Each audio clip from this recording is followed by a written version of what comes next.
The principal and pragmatic reason why sports exists within society is to actively create national identity, cohesion, the unpredictable results that you get when watching sports tournaments, as well as this idea of fairness. At the point at which, to a certain degree, super teams deviate this idea of fairness, making it impossible for any other rivaling team to actually get the star and become winners. This is the point at which the purpose of sports has failed. We are proud to propose two arguments I'll be forwarding in the speech then. Firstly, on why it destroys the principle of sports, and secondly, why super teams practically harm developing countries within the sports industry. But before I move on to argumentation, the main question I want to frame this debate is, what do these super teams then look like within the current status quo? A. They are originally formed in major markets and clubs, e.g. like LA, New York, Miami, and other famous sports clubs, e.g. in UK and Football League. Not only within your country, right, but you also actively scout out talent from other countries as well, e.g. the US team trying to scout Usain Bolt into their track team. Why then do these clubs have an incentive to actively do so? Many times these individual clubs want the most talent that they can, and obviously because they want to be popular, but also by virtue of the info side to actively get more wins. They do not care about if that's morally wrong, they care about the end result of these top tournaments and competitions as well. No. Then, what is our stance in this debate? We do not support a world in which you have immediately see which team is going to win, e.g. in a football game where you have Ronaldo and Messi competing together. We then do support on a comparative where you do not know who you're going to win and instead promote smaller local and national teams in which top players can rival each other instead of play together. Having established context then, the first argument I want to forward is on this idea of the principle of sports. The premise here is just if I frame why sports should be on this idea of competitiveness and unpredictable results, and if super teams deviate and destroy this criteria for why people actively watch sports to begin with, then the principle of sports is removed on opposition. Two main mechanisms why this is then uniquely true. Firstly, on this idea of competitiveness. The reason why structurally people watch sports is about this idea of unpredictable results, e.g. things like underdog stories. Why our fans actually become so engaged in sports is on the idea of trying to be competitive, where there are different star players rivaling each other within these competitions.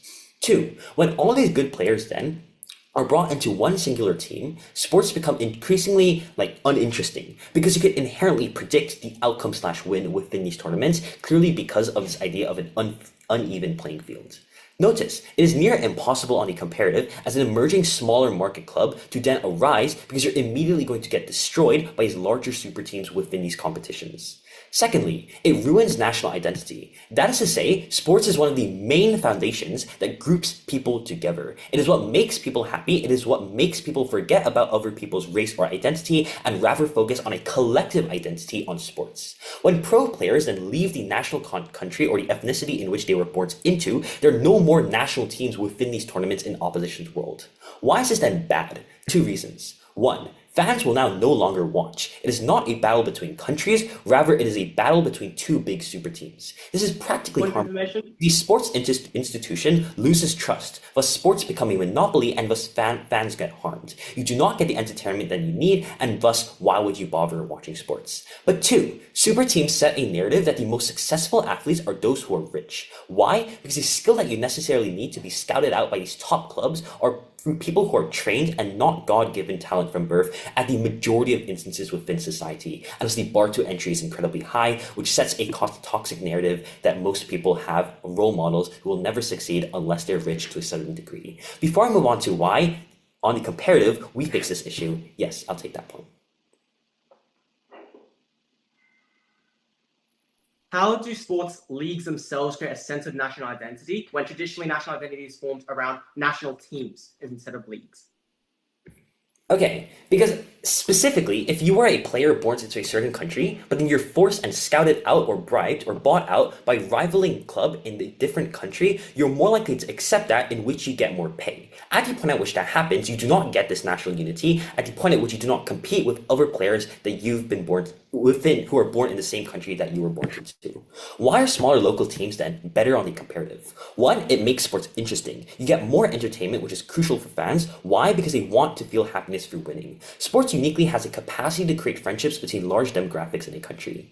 2, you get more social cohesion and inclusivity. Participating in diverse teams help dismantle negative social stereotypes and prejudice. That is to say, when individuals from marginalized groups compete and potentially win on equal footing, it challenges notions on race and ability to a certain degree. This is also how African Americans were able to get support, e.g. in the case of John Carlos and Tommy Smith in the 1968 Olympics.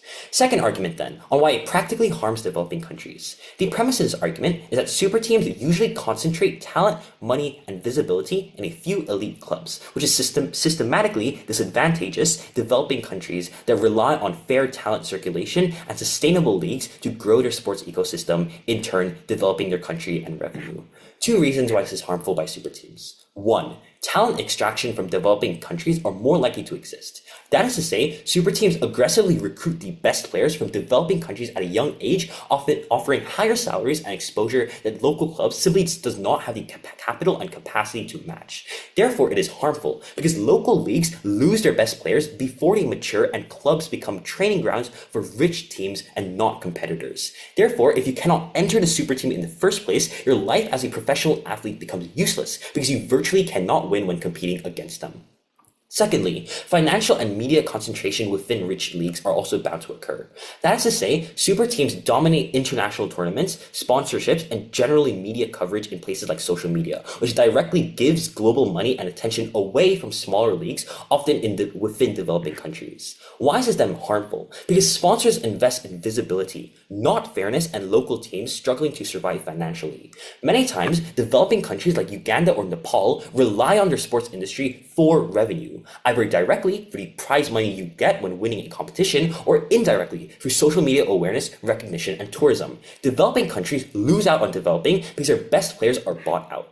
What is the impact of this? Fans in developing countries disengage from local teams, and more importantly, are likely to backlash. Notice there's nuance in this debate. Who is likely to backlash? It is the hardline supporters. They're the people who actively care about their country winning the Olympics. Seeing that a different country stole their talent is likely going to make them outraged at not just their player for leaving their country and betraying them for previous clubs, but also outraged at the super team for stealing their opportunity of fame. What is the end impact here? Sports became a ground of hate and anger between fans, which not only cause polarization, but causes developing countries to lose their sovereignty in places like sports, in which it is the best way to get fame and attention. For all these reasons, I've proven 2 things. 1, why it destroys the principle of sports, and secondly, why it practically and pragmatically harms developing countries as well. For all these reasons, I propose. Sports is about entertainment. There is a reason you don't watch court trials, because they are fair. Sports isn't fundamentally about being fair. It is about the entertainment perceived and gotten from the viewer. Firstly, I'll move to rebuttal, and then I'll move on to my 2 substantive points.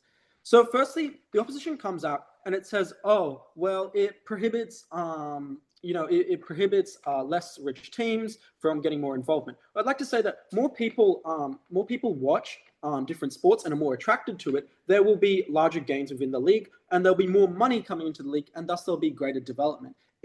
They also talked about how, underdog stories will remove them. Well, I'd like to say that we can actually flip that. We believe that there'll be even more. Imagine if a super team was defeated by a much smaller, much worse on paper team. That would be a legendary underdog story, which would be told for generations. We believe that this creates new excitement and creates even more ideas coming out of this. They also talked about the national identity point, and I'd like to say that, well, this debate really takes more in leagues and clubs. And even if we're talking about like the national identity point of view, I like to mention that, for example, Haaland had the opportunity to play for England, a much better team, but instead still chose to play for his home team of Norway. I think that players still have a sense of loyalty to their home grounds. They still have a sense of national identity. And I really don't think that the national identity point that are going to strip people of, I don't think works at all. They also talked about talent extraction, and I think this goes hand in hand with national identity. I'd like to say that you get better representation. You feel more proud to represent your national identity because you've been able to hone your skills in a foreign country. For example, someone from French Guinea going to, France, so that they can develop and hone their skills. When they represent them on the national level, when they represent them internationally, their home country, they'll feel so much more proud if they can represent them better. The opposition also talked about local teams will be less benefit. Well, I'd like to say that even if like a local team will play super teams, it will make that more people will come to their home grounds. They'll get more revenue at the ground, and they'll be able to thus get more money, and will thus improve the local team. And even at their best, I'd like to say that even if people don't watch local teams, that super teams will still attract more people to the game in general, and thus it will trickle down. No, I won't take the point. And thus, I'd like to say that super teams will attract more people to the game in general, and thus it will make people more interested in it, more willing to look at their local teams, and thus it will bring in more people, which is overall more beneficial. So onto my first substantive point, which is generate significant amounts of league revenue. So super teams raise the quality and skill ceiling of a professional sport. Said concentration of elite talent leads to not only one, higher level competition, 2, innovation in the playstyle, and 3, faster evolution of the game. For example, Barcelona's Messi, Suarez, Neymar era reshaped play and positional play, which had massive effects on the game and is literally like a generational effect on football. And I'd like to say, why is this important? Well, sports is a product for entertainment. If quality of the game drops, then viewership and funding goes with it. This is why it is important that we have high viewership and high interest in leagues and such. So this revenue inherently can lead to the bettering of the game as well as more expansion. For example, cricket academies in Bangladesh being more finding untapped talent and low SES areas, thus increasing the access to the game. We find that when there is more money going into a game, that these leagues will now have more money, or these teams will have now more money to invest in foreign academies, to find new talent in football, in rugby, or in cricket, and they'll be able to thus expand the access of the game. When more people watch, there is more revenue. Thus, you can expand it even further, more people talk about it, and it is a snowballing effect. This is why sports can have such a major impact. So now onto my second apologies. Now onto my second piece of substantive, which is increasing fan engagement. Super teams provide, for example, hero and villain arcs for teams and players, and this can create dynasty and generational talent, which can also create long-term viewership of people going more interested in a certain player or a certain team, as I've explained before. So, and I'd like to say that and fans engagement. So essentially, like a dominant force to essentially, and fans' engagement with these super teams will be that there can be either a dominant force to either love or to hate, or it can be a different sort of cultural reference point. So, for example, everyone remembers who tried to beat or who came close to beating the Warriors, not who finished 6th in the West. So, we'd like to, and then on this point, say that I'll take the point. Okay, if I were Ugandan and saw that my star player was bought out by a rival country, as a hardline fan, how would I feel? Well, that really can't take place because the person needs residency and needs citizenship. I think with my Haaland example, I already provided that these players often have a strong sense of national identity. Their homes and their families and their brothers and their sisters and their friends and family who are watching at home are going to watch them. And if they betray or sell out to a foreign country, I think they'll have extremely negative effects. But there's also several barriers whereby players cannot just simply be bought out by national teams. This is exactly why we see in many different sports that, for example, sports such as cricket, we see that when we play national teams against each other, we see lower SES nations do so well as we've been as such. So, anyways, furthering on, that casual fans don't follow balance sheets; they follow stars. Super teams make it easier for new fans, young fans, and general people to be able to follow, to be able to pick up to the sport, and to be able to generally increase their interest and be able to look at it more broadly. I think I've already proved how, not only by looking at super teams on a national level, will also increase on local levels. So I'd like to open up the floor to my final points of information, if any are there. Yeah. Okay, if I were a player on a team from a small local club suddenly fighting against Ronaldo and Messi on the same team, how am I meant to win as an underdog? Number one, I'm not too sure about what you mean by Messi and Ronaldo being on a small local team, but I would like to say, in the chance that Messi and Ronaldo are on the same team somehow, and that they're playing a small local team, let's say on the off chance that local team, well, there's a couple points to this. On the off chance that local team wins, that's now a generational story. But also, if that local team, now there's more viewership and more attention on that team, even if they do well, even if they get a single goal, if they do better than expected, that creates a lot more interest in the team, that creates a lot more investment, a lot more funding. Let's say that it was a home game for that small team, then that brings in massive amounts of revenue for that team to be able to expand and to develop. There is no downside and inherent downside to this. What we're seeing is, under our side, we're not only seeing increasing access to the support, but also increasing enjoyment. moment. Because what we must not forget is that sports isn't about fairness, it's about entertainment and best for the viewer. So proud.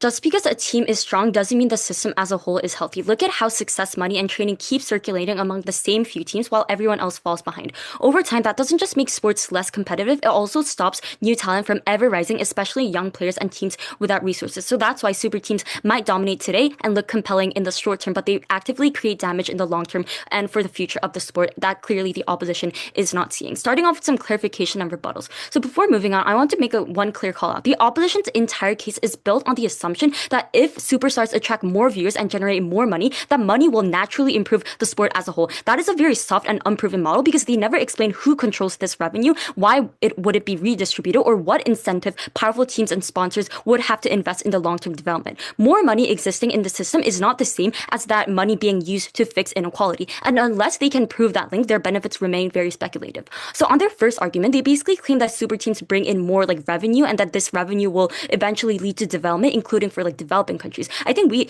heavily disagree, and this claim fails both empirically and also structurally because in reality, money in sports follows visibility and certainty, not fairness. And sponsors invest where returns are guaranteed, which means elite teams, for example. So there's no mechanism that forces this money to flow down to smaller teams or developing regions, right?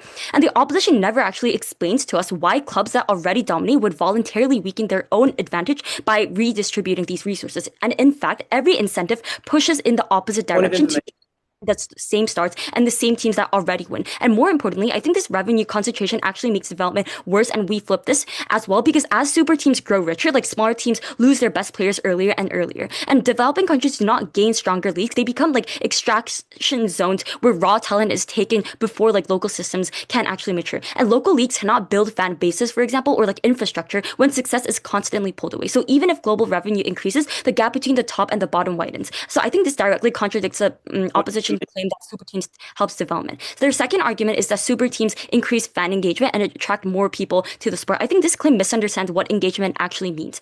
Short-term attention is not the same as long-term investment. Highlight views and global followers do not translate into sustained support for the sport as a competitive system. Real fan engagement comes with uncertainty and the belief that teams can realistically improve over time. So when the same teams dominate year after year, outcomes becomes kind of predictable and the fans of smaller teams disengage because belief disappears. So that is why their rebuttal fails once we look at the past popularity and into how sports systems actually function in the status quo. So now that is all clear, moving on to my extension, which is about the long-term talent loss, especially among young players. So in the status quo, we already see that success in sports is increasingly concentrated. The same players or leagues keep winning, earning more money, and attracting the best resources. That matters so much because it directly changes how talent is created in the first place, right? What we mean by this is very simple. Most superstars don't start as superstars. They start young, often on weaker teams, and they become great because they get A, real playing time, B, real responsibility, and C, pressure, real pressure. And I think that process kind of takes years, and it only works when opportunity is actually spread out. However, I think super teams break that process as a whole in the long term because when stars, money, and minutes are concentrated at the top, young players stop getting the chances that actually turn potential into greatness. So two main mechanisms here. First, super teams change incentives around risk. When a team is already stacked with elite players, they don't need to gamble on development. Winning is because winning is so expected. So kind of for example, coaches minimize uncertainty. That means young players are kind of benched or given meaningless minutes. And we tell you training alone doesn't fix this. Development in sports comes from being relied on, from making mistakes when the game actually matters. And super teams systematically deny young players that experience. Compare this to smaller teams. They have to play young players. They have to trust them. And that's where stars are normally made. Super teams, remove those environments. There are so many young players with raw potential who are not amazing at the start in the status quo, as we all know in reality. Most players don't come in perfect. They get good because they play consistently over time for a long period of time. They make mistakes early, they struggle, and then slowly, year after year, they improve. Second, money reinforces this exclusion. Superstars earn more money, which buys better coaches, facilities, medical care, etc., all of which make those same players even better. And I think that investment is not neutral at all. It overwhelmingly benefits players who are already proven. Meanwhile, smaller teams lose their best players early and lose the incentives to kind of invest in youth because even if development succeeds, the reward is very extracted by richer teams. And over time, I think opportunity and resources kind of stop circulating as well. So on our side, we have a very clear story, like opportunity narrows dramatically. However, on their side, they have no explanation how young players still break through these things at scale. So a few layers. Right. First, on the future superstars, not because people are less talented, because fewer people ever get the chance to develop properly. Once a young player misses their development window, that loss is very permanent. You don't get those years back later. This matters so much because sports depend on renewal. Without new stars, leagues kind of stagnate, right? Even super teams eventually suffer because the talent pool itself shrinks. Second, which is that it creates a rich get richer cycle that locks inequality in place. So when success keeps generating more success, this means mobility disappears completely. Players and teams that start behind stay behind no matter how hard they work. And I think this isn't just temporary. This isn't just like a temporary imbalance. We tell you that it's a structural inequality. And once that hierarchy is completely set, it's incredibly hard to undo because when money, exposure, and also success keep circulating at the top, it's incredibly hard to undo, as I said. And teams and players at the bottom don't just lose games; they lose these kind of incentives, and they stop being places where talent is built, and instead become places where talent is temporarily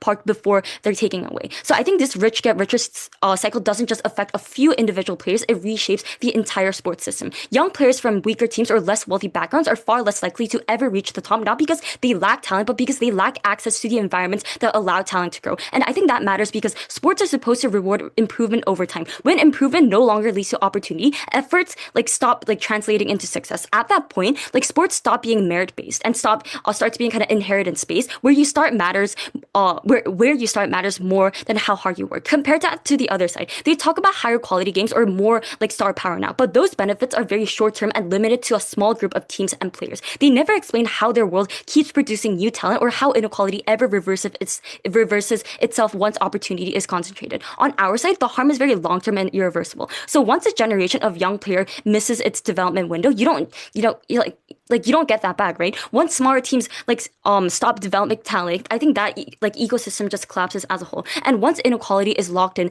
I think it takes decades to undo if it can be undone at all. So why does this win this debate? Because the opposition cannot outweigh the permanent loss of opportunity with temporary excitement and engagement or and the purpose of entertainment that they mention. And they cannot show how success at the top ever trickles down. Super teams don't just dominate games, they also dominate opportunity. And when opportunity disappears, talent disappears with it. And that's why in the long run, it has more harm than good. Therefore, proud to propose. I'm not sure why opposition always brings up the rich gets richer or that you'll get no more international talent. I just want to clear things up before I start my speech. I think first of all, the key thing to identify is no matter how big a super team is, no matter how many people watch a single club, the league gets the viewership money, as in the league controls the money. It's not the team selecting it. So the league will distribute it evenly across all the clubs. The league will raise the salary cap. The league will get a new TV deal, which means that all the clubs get more funding, which is why the league develops as a whole. The league will dictate whether it creates global academies, whether it creates a second Euro League in the NBA. And that is NBA. They choose where to distribute that money. So all those you can just discard.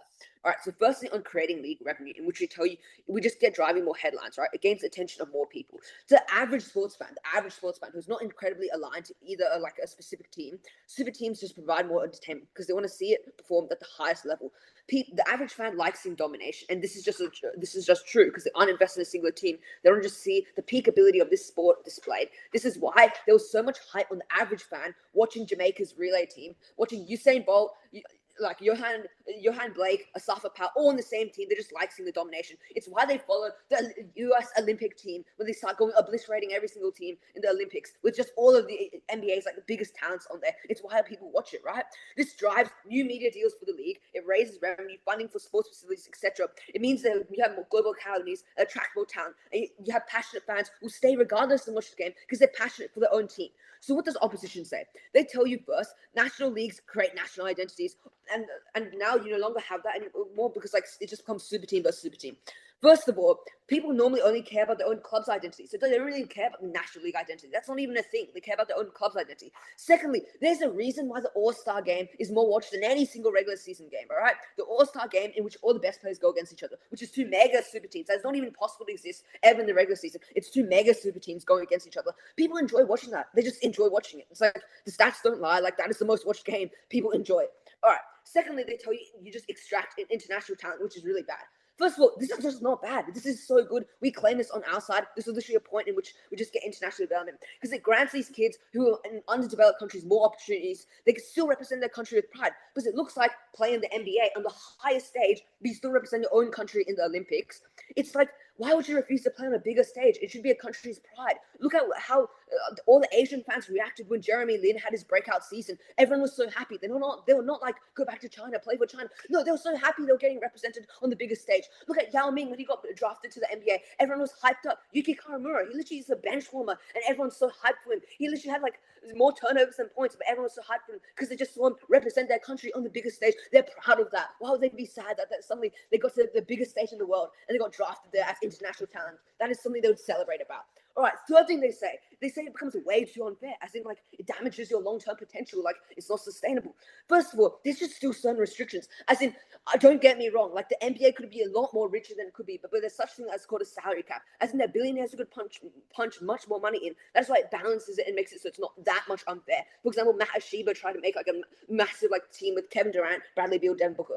You just can't do it simply because salary cap restricts it, so this is already a prevention. But why is short-term good enough? It is because the immediate short-term viewership is good enough because it goes up. It means you get new TV deals, which means the whole league gets more funding, so all the teams get better. That is why short-term guarantees long-term if you could always get short-term first. All right, so money in the leagues is not the issue. The salary cap is a restriction. Obviously, we prefer if you get short term because then the league can get more money and just develop by itself. The final thing they say on this first point is just, why would a team invest in international anyway? I already told you the league manages its funds. You can discard everything they say about the rich getting richer and like no international talent because the NBA knows that international is the place where to get like loads of talent. The last 5 MVPs have all been internationals for the NBA. Like the top 5 right now is like Shea, Canadian, Giannis, Greece, Jokic, Serbian, like Luka, Slovenian, like they're not from the US. All right.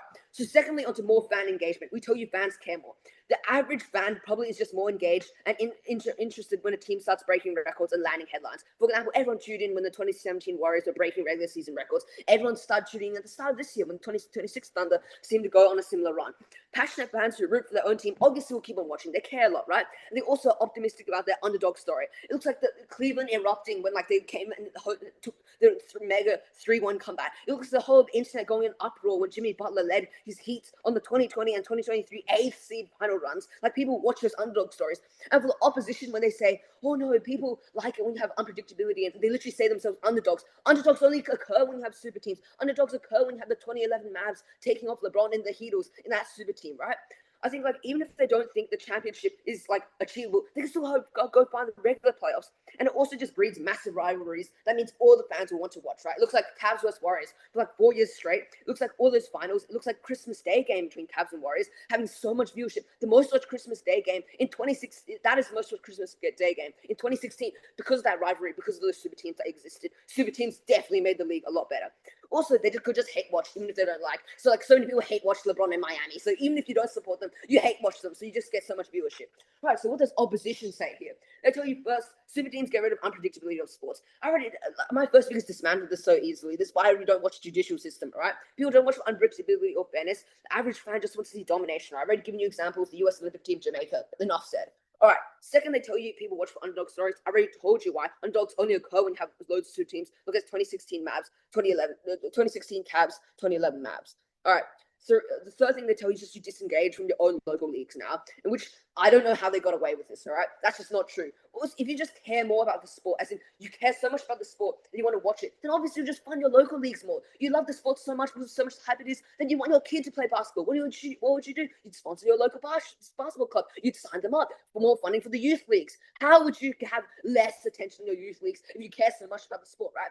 Look at the Springboks in South Africa. Their rugby leagues are so intense that their under 17s, under 18s get so much fan support. It's more than like the national team of Australia because they care about the sport that much. That is why we have a culture that loves its sports in its national leagues. That is the most important things. The youth leagues will follow behind it because everyone else wants to be like them. It's an inspiration. All right. They also tell you, right, that outcomes become predictable and you like the support disappears. There's a reason why sport clubs never go down. The Mavs team has I think quadrupled in its value over the last 10 years because of Luka Doncic. All right. Don't kid yourself that the NBA or something is going away because of these super teams that exist. All right, finally, they tell you young players don't exist, don't get exposure. This is just wrong, right? First of all, they get the best mentorship ever, playing with the best players, right? Second of all, how do super teams even exist? One, through self-development, in which you develop these players so they become super players, so you've already developed them. Second is trading, okay? Your team's not gonna hold viable talent and just hold it and not develop it. They'll just trade them away for picks or something, and that is why these players will always get exposure if they're good enough. Clearly, this debate is won by negative by landslide. Thank you. Winning requires breaking the meaning of competition itself and the principle of sports, then the sport has already lost. Proud to propose. 3 folds in my speech today, 2 layers of rebuttal, 3 clashes, and then lastly why we win. First, some rebuttals. Number 1, if they want to watch all of the super team win all rounds, I don't think it will be the same context as all-star rounds, right? All-star rounds, the reason why all-star rounds have like so many entertainment and audience and a lot of fans watching is because it's a one thing that happens per season, not every single time, right? As well, they're contradicting their case by saying that they would have more players from developing countries outshine even though they don't get like enough chances. If there are only a few super teams or only a few teams that are like that has a lot of like good players that they want to make and enter like the league itself, then the chance going to a team and play is going to decrease more and more because they don't have a lot of players. Second of all, more league revenue, but we find that quite ironic because then they say in their DLO that we don't understand why super teams get less fan engagement. That has a huge tension in their case because they're literally mechanizing this argument for us. And also, when one major league is Spain's La Liga for football, but the only teams like fighting in this league are the super team where Messi and like Ronaldo are together in the first place. No one is going to watch this league because you already know what club is going to win. You already know what the final decision is in the first place. Thus, no one will watch the La Liga league anymore because they already know the result. So you actually get less revenue for leagues purely by a lack of fan engagement and lack of like any entertainment that any type of entertainment which real sport is and what real definition of sport is. Now I'll be moving to the first class, which is on quality of sports versus principle of sport. They say that super teams raise the overall quality of the sport by concentrating like elite talent, producing technically brilliant games, and also making sure that there will be more fan engagement that inspire fans and set new standards. However, our response is that this definition of quality is just misleading. Sports is not about technical brilliance. It's not about the fact that we have like the biggest like the best technical team and like we have the best like team that you can never win in the first place. It is about competition, fairness, and unpredictability. That's what fans like. When super teams hoard talent, other teams are reduced to practice opponents. Domestic leagues, especially in poorer regions, lose relevance because they won't be having their players set to super teams. Youth pathways collapse because there's no competitive ecosystem to nurture them in the first place. So why do we win? Judges care about systematic impact, not isolated brilliance. So a sport where most teams stagnate so a few can shine is worse overall at the end of the day because by violating this principle, the principle of the sports team that are actually existing just falls down in the first place. So our side defends the integrity of sports itself, not just flashy highlights. The second clash is on individual success versus collective harm. Their claim is that super teams help players from developing countries succeed globally or succeed in like better teams and having way more incomes than other local teams in the first place. They argue that joining these elite clubs gives athletes like higher pay, better training, and also global exposure, lifting individuals out of poverty and giving them international recognition, where like developing country players can go to like these super teams and gain way more recognition than they can do in local teams. And also they say, oh yeah, we still do have local teams, but all of these sponsorships and all of these like better like quality or better like environment are going to all the super teams, creating more harder inequality between local teams and super teams. So our response here is that this is an individual benefit masking like collective harm, right? For every one player who escapes, entire domestic systems are weakened because they're like loss of role models. Local clubs lose their stars, depriving communities of figures who inspire the next generation. The reason why leagues exist is because they want to compete each other with like sports teams that are like similar level, or maybe one is like weaker than the other, and fans get more hyped and dopamine through what the like weaker teams winning against a higher team, not super teams trying to win every single local team that they face against, right? And also there's a revenue drain. Domestic leagues lose ticket sales because Everyone's going to go see super teams, sponsorships, and media attention when their best players leave. And also, there's on structural dependency. Countries become exporters of like raw talent rather than builders of excellence, entrenching inequality and also dependency on leagues. So the moment where these players don't enter the super teams, or the moment that these players don't enter any of these good good leagues, then the life of these athletes are just over, because they won't be having any source of income or any source of like sponsorships, because they're not in a good enough type of league in the first place. So why do we win here? Debate motions judge overall harm versus good, not lucky exceptions, right? So the systematic draining of talent entrenches inequality and also permanently weakens developing countries' sports infrastructure. A few success stories cannot outweigh the collapse of entire ecosystems. Just because a few developing country players were succeeded through like bigger leagues doesn't mean that every single like developing countries, or not every single, but the majority of these players are going to succeed as an athlete at the end of the day. So our side defends the collective health of global sport, not isolated individuals. Before moving to my third clash, I'll take that POI. Okay, I'll move on then. So the third clash here is on talent concentration versus talent development, right? Their claim is implicit here. Super teams accelerate talent development by putting young players alongside stars, and that they suggest that training with elite athletes raises standards and creates future champions.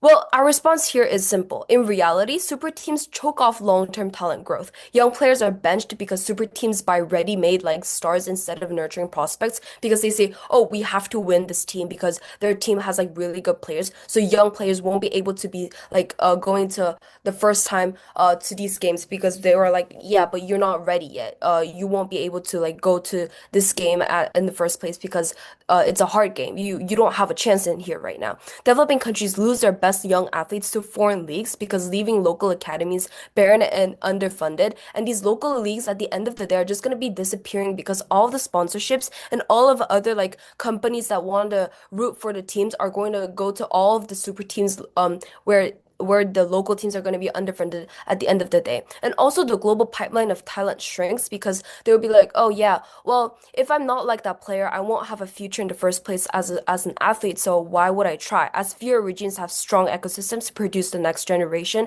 and developing countries have a fewer chance to produce a really good player to enter the super team. So why do we win this clash? Sports thrive when talent is widely distributed and constantly renewed, right? Super teams create short-term brilliance but long-term stagnation. By draining youth pathways, they ensure that future generations of players and fans have less to aspire to. So our side defends the sustainability of sport, ensuring that talent continues to grow everywhere, not just in elite bubbles. So final weighing line is here. Even as super teams create moments of brilliance, they do so by hollowing out competition, draining like developing countries, and destroying long-term talent development. So the harm is deeper, broader, and also long-lasting, making our side the clear winner. Therefore, I'm really proud to propose. Thank you. I think affirmative ultimately loses this debate because they just don't understand sports and sports leagues. There are several outrageous claims that they make in this debate, and I'm going to go over them before I move on to my themes. Firstly, they say that super teams prevent youth talent from getting developed. I think that's untrue for several reasons. Firstly, super teams are not the only teams in a league, right? Obviously, a league has 20 to 24 teams, and a super team is one of them. If a super team has a young talent that they aren't playing because they have a really good team right now, that's okay. They're going to loan them out. They're going to sell that youth player to one of their into another team or into another league, right? Because they obviously can make money from it and it's beneficial for them. Now, onto themes. Firstly, three themes in this debate. Firstly, fan engagement and revenue. Secondly, development. And thirdly, national identity. I think under the first theme, the side affirmative brings up underdog stories are really enjoyable and people like the unpredictability. I think that's completely true. I think it's unpredictable when Macclesfield Town in the 6th division of English football beats Manchester United. I think sport itself is unpredictable. That is mutually exclusive from super teams. Super teams can be upset. The Galacticos were upset by an MLS team, right? That's just something in a preseason friendly. I think just like sport in itself is just unpredictable. People watch it because it's unpredictable. This is not anything to do with super teams. I think under this theme as well, opposition just gives so much bizarre examples in this debate. They say Ronaldo and Messi versus a small local team. I think firstly, the reason there is a reason that amateur teams like they celebrate when they draw against like first division teams in the French Cup, in the FA Cup, is because they get to finally meet their idols. They get to play against their idols. It's the same against a super team. You get to verse the best team in the world. You get to verse a team in which every single player on that team is one of your idols. It's like one of the greats of your game. You obviously want to play that. And even though you don't win, you still enjoy that experience. You could get battered 12-0. You still go to work and tell your friends about that the next day.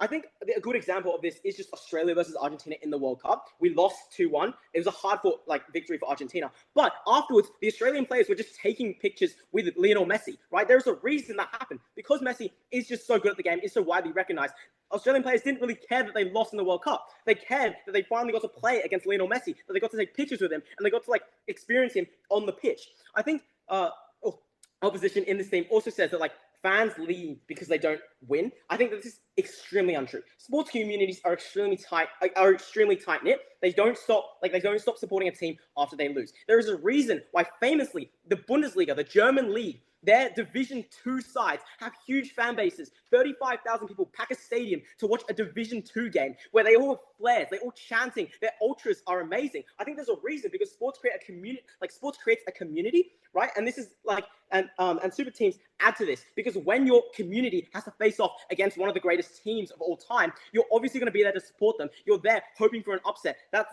something you definitely buy tickets to. I think that just increases the league. I think the opposition under this team also says that I'll take a POI. Yeah. Why is taking photos of Messi unique to super teams? Messi still exists in our world. He still is people's idols. He just has good and bad teammates. What is the tipping point?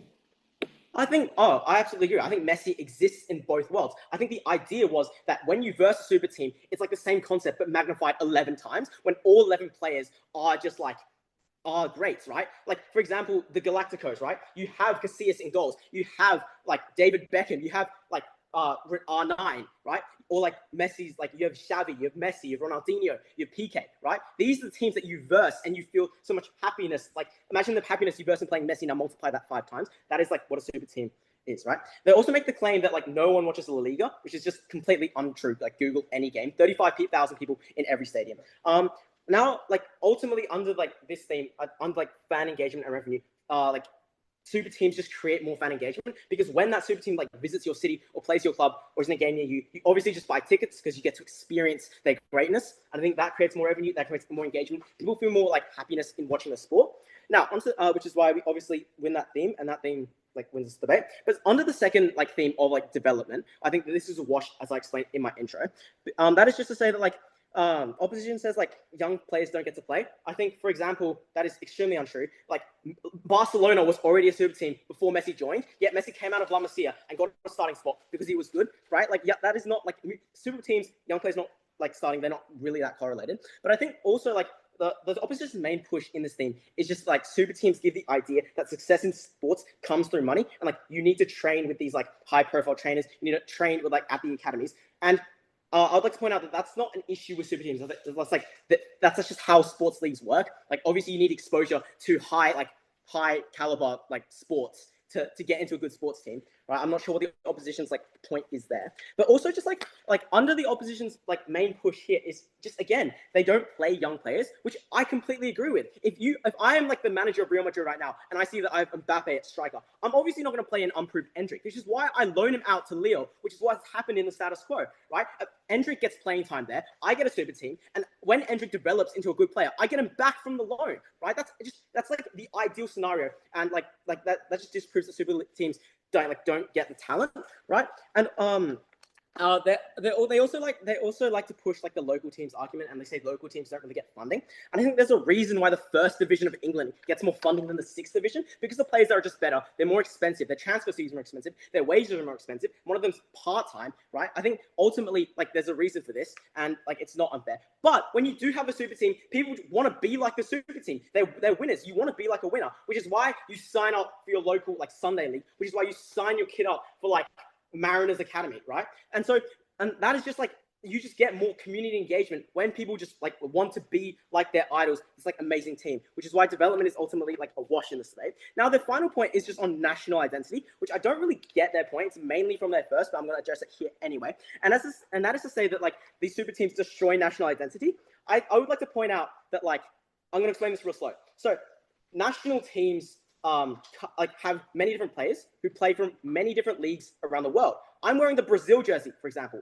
No one from the Brazilian national team plays in the Brazilian Super League, right? They all play for Real Madrid, Barcelona in the English Premier League, right? And there's a reason, because these leagues are the elite leagues. They are where players go to get developed, and that is extremely important because Heung-min Son cannot fully develop in Korea. Sadio Mane cannot fully develop in Senegal, and Harry Souttar cannot fully develop in the Australian A-League. Right? People just don't have national pride surrounding a league. No one has pride in like the Premier League. No one has pride in the A-League, right? You have pride when someone from your country is dominating on the world stage. That's why Messi is such an Argentinian hero, right? But also, like these leagues are just like a platform for you to get better, and you can represent and carry your country better, right? Which is why we ultimately get more national pride with these super leagues. Because if like, for example, Messi on his like Barcelona super team is doing so well, wins 8 Ballon d'Ors, right? Argentinians obviously have so much national pride surrounding him, right? You obviously just get more national pride if you have a super team, and like one of your players is on it. For this reason, I'm proud to negate. Sport is like a free market economy. If we made every company equally as small, we'd lose the innovation of the greatest minds coming together, i.e. NVIDIA, i.e. Palantir. We'd not only have smartphones or Neymar under the opposition's world. So the question that this debate for me has come down to is, have super teams done more harm than good? But not, are super teams unfair? The issue number one that I've identified is, number one, fan engagement. Super teams create heroes plus villains. They give fans a clear narrative to support or to oppose, and they give long-term storylines to be followed out. Engagement does not equal approval. Some people will hate the super team. They will despise it absolutely, but they'll watch every game to wait and to see until they are beaten. We are talking about increasing engagement by so much. The underdog narrative that the opposition has run, I just like to say, as we've proved multiple times, the underdog only wins because super teams exist. Government never pushes at all about how they explain this, and they simply just assert it, which is a common theme within their case. Issue number two is the quality of sport. Super teams not only provide a higher skill ceiling, but it pushes for better innovation. Sport must evolve to survive, and this is one of the key ways that it can do it. With, as I said before, the greatest minds coming together for innovation, for playing style, to talk together under one coach. I've says essentially parity is more important than, for example, having a good game. However, I'd like to link back to how we've proved time and time again that the most important aspect of sport is it is for entertainment. It's not for it to be the most fair. And I'd like to run this back to my free market economy example. If we made every company, again, the same size, we'd have zero innovation. We'd have zero great minds coming together, and there'd be zero development. But it's the same with sport teams. We need the greatest minds to come together. We need the greatest athletes of our time to come together to produce the greatest results. It simply does not feel right to say that, oh, for fairness sake, we must divide the top 11 players in every single league into different teams. It just doesn't make sense. It's not fair for the players. It's not fair for the teams. And just in general, their fairness argument can be so easily flipped. They are running it on simple assertions, and I'd like to point that out here. So the third issue final issue that I've recognized in this debate is their alleged harms are misdiagnosed. So essentially, I'd like to point out that the opposition talks towards an imbalance and sort of exited. But I'd like to say that the root cause of imbalance within leagues is literally just like the market size, literally just the funding, or literally just like teams such as Manchester United being very historical and very key to the league and having dominated for over 200 years. You can't just say, oh, for fairness sakes, we must suddenly revert that. That is just simply unlike what the point of sport is. And I feel like we have adequately proved this. Super teams operate within the rules and for the rules. They are a key part of the game. They bring more to the game than they leave. Our benefits are concrete, that have been supported by significant examples. Their harms they've provided to us are simply just speculative. I feel that at the end of this debate, we have successfully proved every single key piece of substantive that we've brought through significant examples and as opposed to the opposition, who has come out and essentially made assertions towards our case. They have provided no freestanding examples, and that is why I'm so proud at the end of this debate to oppose. Thank you very much. There are two main deadlocks I identify in this debate. Firstly on the principle of sports, and secondly on the quality of sports. Immediately, let's just dive in on this major deadlock on the principle of sports. So is super teams morally and principally justified within the sports league? If not, why so? Opposition gives a few justifications. Firstly, they talk about how you get more underdog stories. So let's say the intuition pump here is just that if a small local team were to score even one goal against a super team, you get massive amounts of funding and attention towards this team. Okay, sure. Firstly, this is just very infeasible that you suddenly get so much funding, because I don't think this is something that outweighs national identity in its purest form, which I'll prove later on, but even if it did, it doesn't fulfill their burden. Why? As opposition, they need to prove why currently in the status quo, national teams with their own good and bad players have a necessary and unique problem. Just because you get more fan engagement, you need to prove the flip. Why alternatives with smaller local and national teams do not get fan engagement. We just need to prove to a sufficient degree that either fan engagement is symmetric or is likely to do more harm than good in the long run. Do not give the end impact to this mechanism, so underdog stories are not likely to occur to a higher degree in opposition side. Second, you get more fan engagement. Again, we say this is something that doesn't actually occur. The simple intuition pump here is just that I would likely want to watch Messi v Ronaldo without the existence of super teams. What does this world actually look like? This would then look like where they had rivaling national clubs, e.g. FC Barcelona and Real Madrid. This is what actively gets people engaged because you're on opposite sides of the spectrum and are fighting against each other.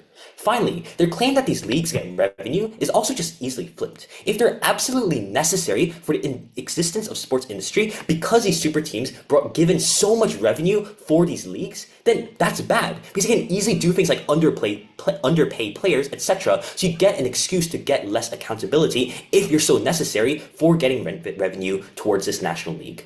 What do we give as proposition? 1. We say that you lose competitiveness and that is bad, but we find that over 14 minutes of their substantive points come in their whip. Unfortunately, LO and DLO never say anything about player loans. You cannot credit this mechanism, Judge, because we have no way of responding to that, right? Opposition whip is the last constructive speaker, and they took advantage of that. Second, underdog stories do not exist in opposition. Why? This is empirical because it is predictable who will win. Opposition needs to agree and take that trade-off that there's a 99% chance that a super team will completely destroy any other team within that league by virtue of the info slide. Therefore, I think this theme is quite easily, this discussion is quite easily resolved inside proposition. The second main theme is on this idea of why you get better quality of sports. Opposition tries to prove this in a multitude of layers. 1, you get more league revenue, but we find that quite ironic, again, right? Because they say that, like super teams also will likely get more fan engagement as well. Firstly, we said this has huge tension, right? Because you can get so much power, they're unlikely to do this in good beneficial ways, like e.g. make the playing field fair for all teams within this competition. Again, we just think this problem is unique, because we frame that generally, where fans from your own country believe that your team is representing your country can win, then you can also get revenue in our side of the house too. Messi will still be an international idol, but a young, talented Ugandan runner will be an idol for his country. When he's shipped to the US team, you lose that identity as a country. Finally, this is something I want to bring up because it was never responded to by entire opposition bench. We say that angry fans have backlash against their players for betraying them and at the super team for stealing their ethnic talent. Why? Because hardline supporters within teams care about the wins and fame that they achieve. When you see your star player leaving your country, you blame the other country for stealing your talents. So even if there might be leagues that are sharing and loaning players each other, it can also exist on an international spectrum in which rivaling countries buy out smaller talent from lower and local clubs. Therefore, you do get polarization, and there was no response to why this is necessarily not true inside opposition. For all these reasons, proposition wins this debate on 2 main paths to victory. 1 on the principle of sports, and 2nd on the quality of sports. For all these reasons, I'm proud to propose.